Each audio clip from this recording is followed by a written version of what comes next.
Olá, bem-vindos ao nosso Deep Dive. Hoje a gente vai mergulhar numa notícia que envolve a atriz Glória Pires. Temos aqui uma reportagem do jornal O Dia, do jornalista Daniel Nascimento, tá? A fonte detalha a confirmação de uma condenação na Justiça do Trabalho, lá no Rio. Nossa missão aqui é, entender os pontos principais dessa decisão e o que está em jogo, né?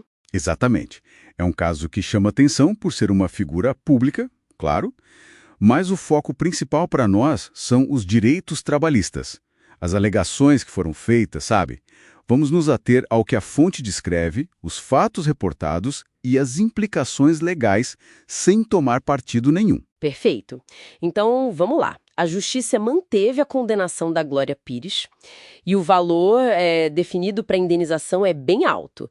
R$ 559.877,36. E a pessoa que entrou com o processo é a Denise de Oliveira.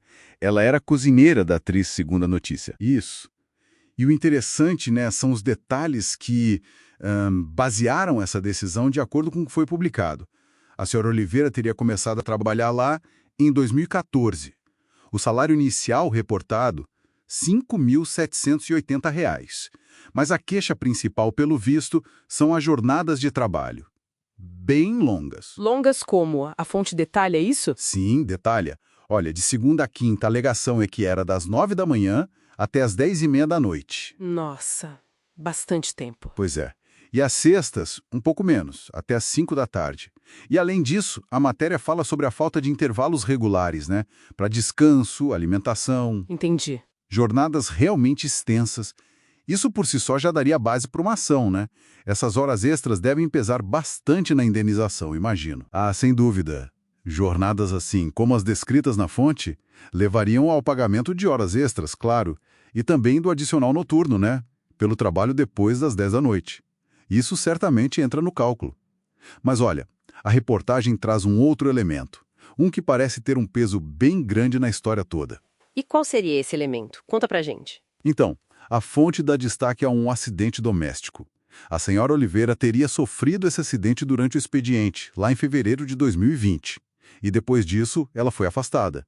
Recebeu o auxílio do INSS, segundo o que está na reportagem. Um acidente de trabalho e afastamento pelo INSS. Tá. E como isso conecta com a condenação final? Aí que está o ponto-chave, né? Pelo menos segundo a notícia. A senhora Oliveira alega que foi demitida, e sem justa causa, pela Glória Pires em dezembro de 2020. Ah, peraí. Então ela foi demitida depois do acidente do afastamento? Exatamente. Alguns meses depois de ter voltado do afastamento pelo INSS, segundo a linha do tempo que a fonte apresenta. Isso tem alguma implicação legal específica? Quer dizer, ser demitida logo após voltar de um afastamento por acidente. Tem sim. A legislação trabalhista brasileira, ela prevê uma estabilidade provisória no emprego para quem sofre acidente de trabalho e fica afastado pelo INSS, geralmente um período de 12 meses após o retorno. Embora a matéria não entre nos artigos da lei, né, essa sequência acidente, afastamento pelo INSS e depois uma demissão sem justa causa sugere fortemente que essa estabilidade foi um ponto central na discussão e na condenação. Faz todo sentido agora. Então, a gente junta tudo.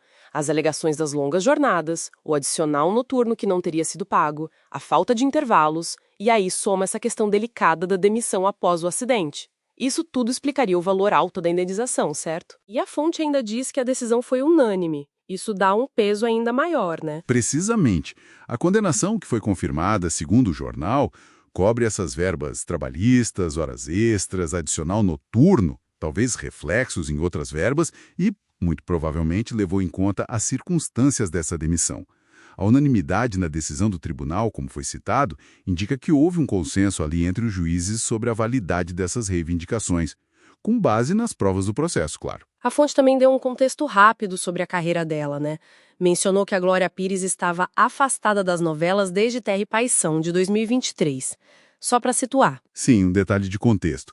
Bom, então, resumindo o que a gente extraiu dessa fonte, temos uma confirmação da Justiça sobre uma disputa trabalhista que não é simples, envolve alegações bem sérias sobre as condições de trabalho, né? e uma demissão que ocorreu depois de um acidente. Tudo isso resultou numa indenização significativa e a decisão foi unânime, segundo a reportagem. Exato. E, sabe, para além desse caso específico que a notícia traz, ele acaba levantando uma questão maior para a gente pensar, não acha? Qual questão? Os desafios, né? Os desafios reais para garantir e fiscalizar os direitos de quem trabalha como empregado doméstico. É uma categoria, muitas vezes o trabalho acontece dentro de casa, longe dos olhos do público, diferente de uma grande empresa. Isso torna a aplicação da lei, a verificação das condições, um desafio bem particular, né? Fica aí a reflexão sobre como essas leis funcionam na prática, no ambiente residencial